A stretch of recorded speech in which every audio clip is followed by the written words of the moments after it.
Hi, this is Derek from Boise Cylinder Head Services. This is like our third live video.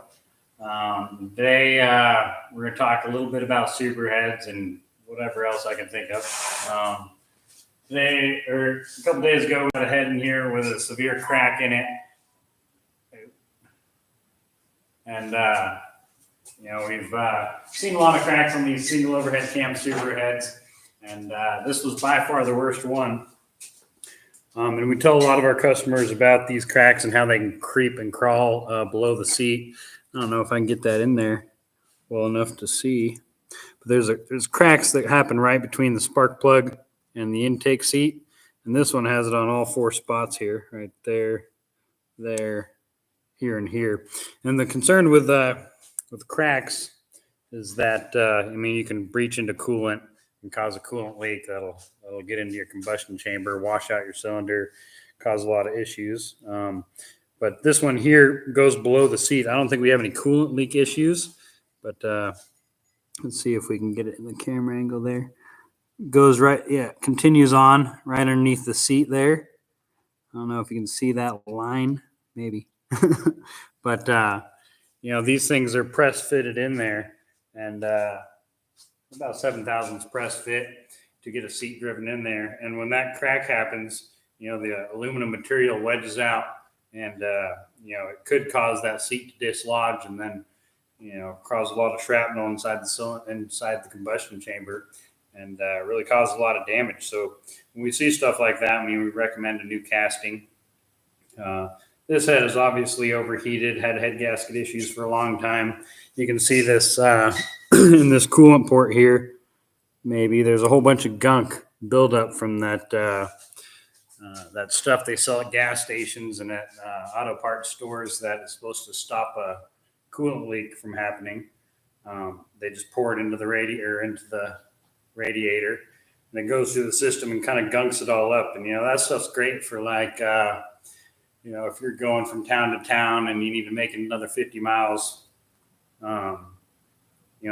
a pickle or whatever, you could use that stuff and it might fix your leak long enough for you to make it from town to town. But if this is like your daily driver, would never want to use this kind of stuff. This just gunks up your radiator, gunks up coolant ports, and creates hot spots and just like problems all over the cylinder head. So that's what we see here is, obvious head gasket issue. They poured that stuff in there. This head's overheated probably a lot. I don't know how many times it actually got overheated, but obviously a lot to cause those kind of cracks. You got it on all four spots, and we've seen a lot of cylinder heads crack, these type of cylinder heads crack, but never one that goes that far. So, this is junk. We sell a lot of replacements that don't have cracks in them. It's probably one of our number one sellers. We work with some dealerships, and we love rebuilding these heads, but it sucks when you got one like this that was poorly maintained and it ended up just ruining the cylinder head.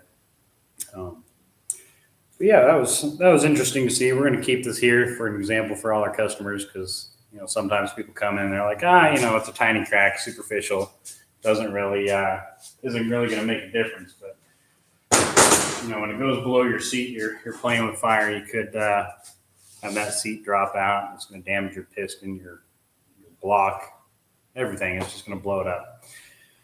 Hang a valve, all that sort of stuff. Another interesting thing we've been doing recently is we don't do much port and polishing, but we got a port and polish guy, Wes King, and he's here in Eagle, Idaho. He's amazing. And we got some Subaru turbos, 2015 Subaru WRX turbo heads that he port and polished. And I'm really excited about it. It looks sweet. We're going to put some Power Division, GSC Power Division parts in their cams. And then we got, what's this? Some fancy valves and some bronze guides we're going to put into this thing. But I'm sure it's going to turn out pretty sweet. Port and polish job. I don't know if everybody listening or watching knows what a port and polish job is, but we got here's a good example. This is a stock cylinder head here, Subaru Turbo WRX cylinder head. And you got your valve seat contact, and then you got your port that goes through all the way to here. And the more airflow you get in the intakes into the combustion chamber and out the exhaust, the more power you can create. You can adjust some of that by getting different cams that'll open your valves up a little higher. But a big way to do it in the racing world is to port and polish them, which is open up these holes, take a grinder and grind these out, sharpen these edges here, and manipulate this so that air flows in them a lot smoother. So that's what we had done to one of these cylinder heads. This is kind of the before picture, where you got your ports. There's kind of a rounded edge there on that divide in between the two valves. And then you got a couple of spots here that are just like rough factory bumps here that catch air on its way out and make it difficult for it to flow out. So we've given this one to Wes King, and he's worked his magic on it. I'm sure the customer's going to be all sorts of happy. I mean, as you can see here, you got this divide right here is cut a little further back and sharpened up so that air splits right there and flows right into the combustion chamber. But he's gone and he's opened this up quite a bit, and he got the flow bench that he tested all out on, and I'm sure the CFMs have been improved significantly. And he puts a nice polish on that intake port there. Really opens it up, makes the air flow straight in. But he's also done that on the exhaust as well. He's cleaned up all that, polished it up. It's nice and smooth in here. And he's also opened up the exhaust port. So we're going to see a significant flow increase there, which is going to create more power to these cylinder heads. The next step for these things, is to do a valve job on it, where we can use our Rottler seat and guide machine. And we got some awesome cutters that we use that are just going to open up that seat a little more, clean up the top of this so that there's not the air doesn't trip as it goes over that exhaust seat. Sorry, I can't see. But yeah, we're going to put in sweet valve to seat contact. We're going to clean up this top area, and it's going to look amazing. We're also going to do it on the intake, make that a little smoother, clean up that top edge, and make this thing flow, at peak efficiency. But we're pretty excited about that. We got really, really nice valves. We put in bronze guides.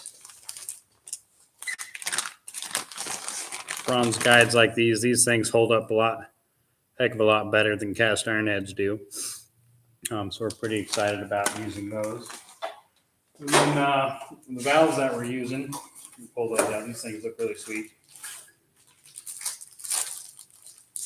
This is Brian Crower valves. And they have a nice spiral finish on them, which also helps for airflow. You can probably see it reflecting in the light there, but nice spiral finish that helps the airflow twist and twirl in there. Nice smooth finish on the head of the valve, which helps keep the air flowing where you want it to flow. And then we also got some pretty awesome stage 2 cams for this as well. I'll pull one of them out and show you what that looks like. This is some GSC Power Division cams. The customer picked these out, and was pretty excited to see the difference. I mean, with this and the port and polish job, it's really going to make everything zip. These cams are really sweet. They got a nice finish on them. These lobes right here are quite a bit taller. We're going to open the valve a little bit higher and longer. That'll give you optimum performance with airflow. Yeah, we're pretty excited to see how it all turns out. I'm sure the customer is going to love it, and we love doing it. So, what else do we got? Let me put some of this back here. We got some Hemi Heads in today, 2015. I think Hemi Heads. We rebuild them, not as frequently as Subarus, but pretty frequently.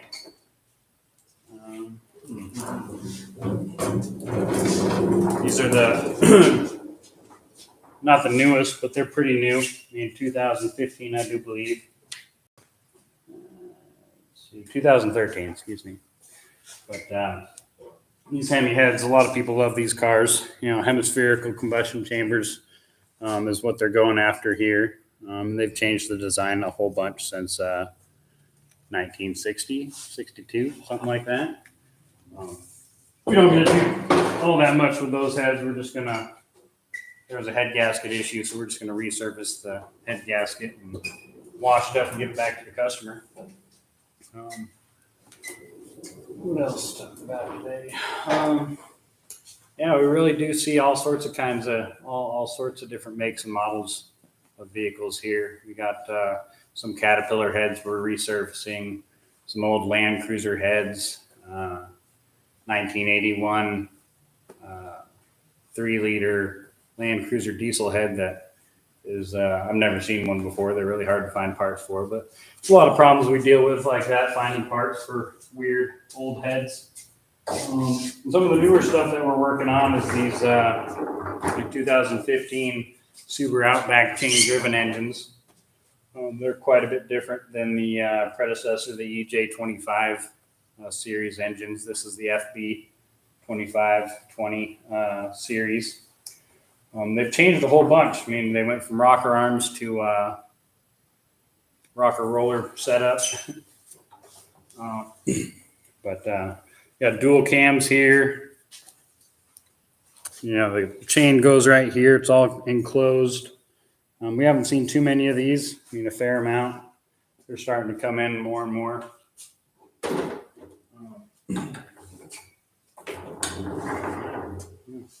If there's anybody watching that got questions about a machine shop and wants them answered, go ahead and feel free to answer or ask them.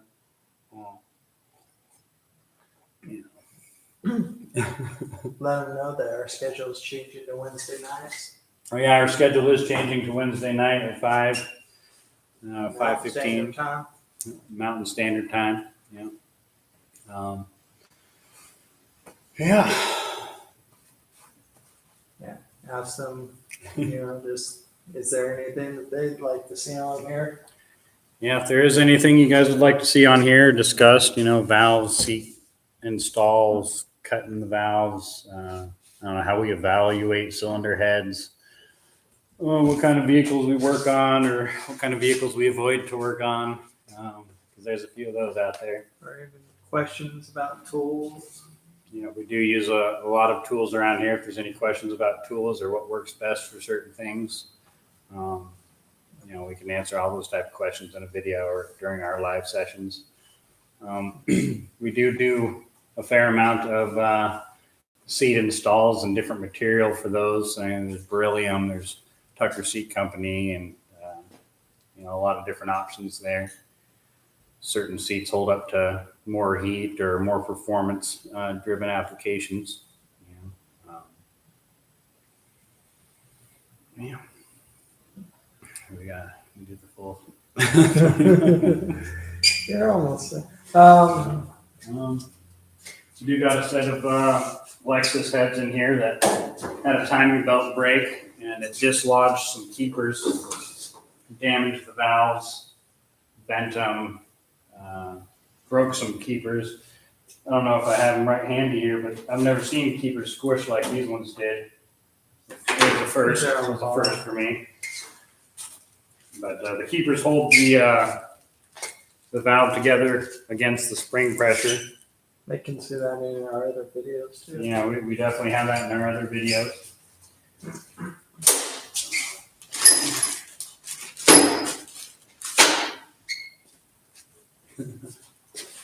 I don't know where that stuff is.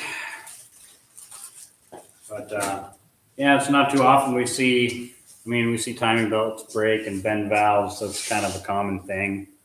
But on these ones, it broke and kicked a lot of the keepers and retainers off the springs and dropped the valves and bent and broke guides and bent valves. It was quite a mess. I mean, if you don't maintain your vehicle, timing belts break and it can cause all sorts of mayhem in your engine. Is that the one that had the cracked valve guides? Yeah, it definitely does. Something we don't see too often, right? Yeah. Let me see if I can get that out and show you guys.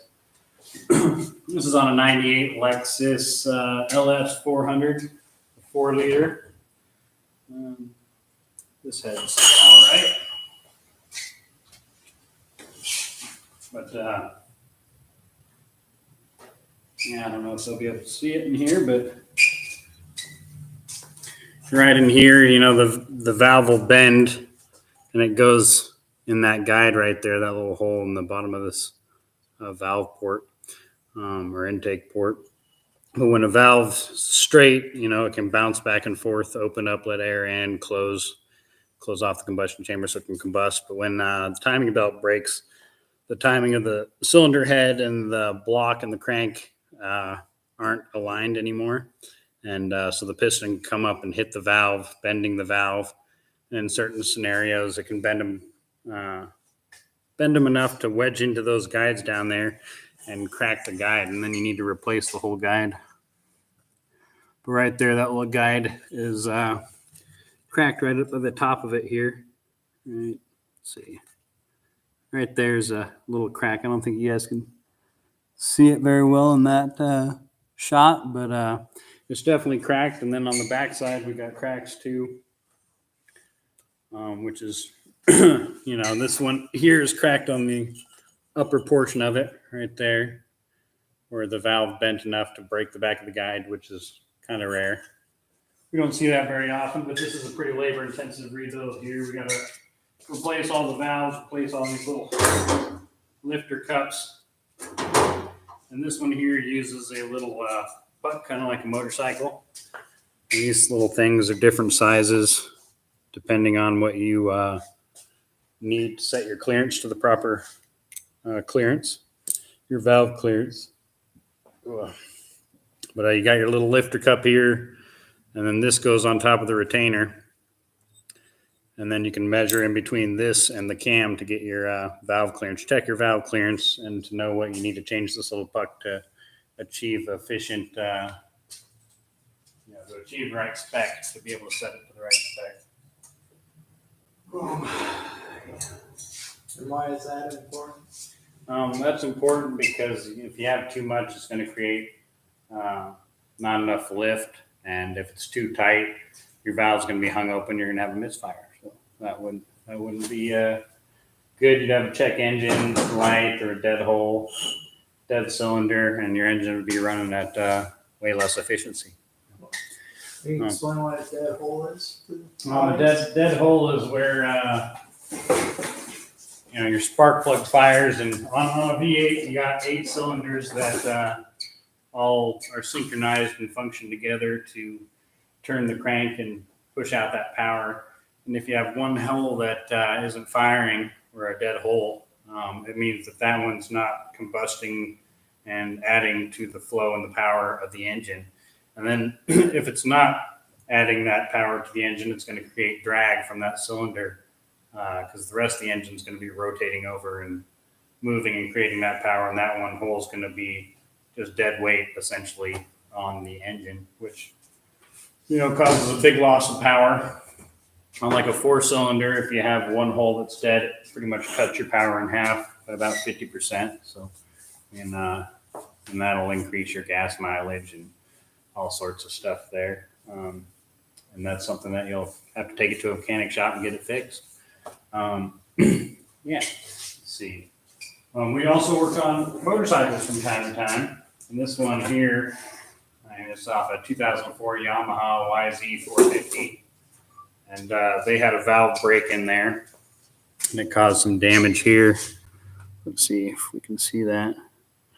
There's damage there and then damage on the seat. So we're going to end up having to replace these seats, both this intake and exhaust seat, and then set the stem height and cut it down to where it should be so that the valve will seal and the engine will run. We don't see too many motorcycles, but on occasion we see a couple of them from time to time. We normally don't have to change out seats, but on this one, there's enough damage that we're kind of worried that these valves could pop out. And it also cuts down, it's whatever hit it, damaged the seat enough that it'd be hard to get it to seal again. You can kind of see that right there, where it's into that seat. The seat is this ring right here that's pressed in. And when you got damage like that, I mean, he wanted us to weld it up. He was thinking we should probably weld it up, but I don't think we're going to need to weld it up. We'll just have to change out those seats, put in new seats with the proper press fit, and cut them down to spec, and then it'll be ready to put back together and put on the engine around the block. We use for something like this, we're going to use a company. Let's see, Tucker Valve Seat Company. They have an amazing material that they use, and you can use that on propane applications or turbos, performance, diesel. That pretty much holds up to anything. Really hard, solid seats that we prefer to use in applications like that where they're running high RPMs or high heat. Yeah. Okay, I'm ready. All right. Well, thank you for watching today. Again, if you have any questions or answers you'd like answered, go ahead and put them in our comments down below. Thank you for watching. Remember, like and subscribe, and hit that bell notification video or button so we can get all our videos. Thank you, and have a great day.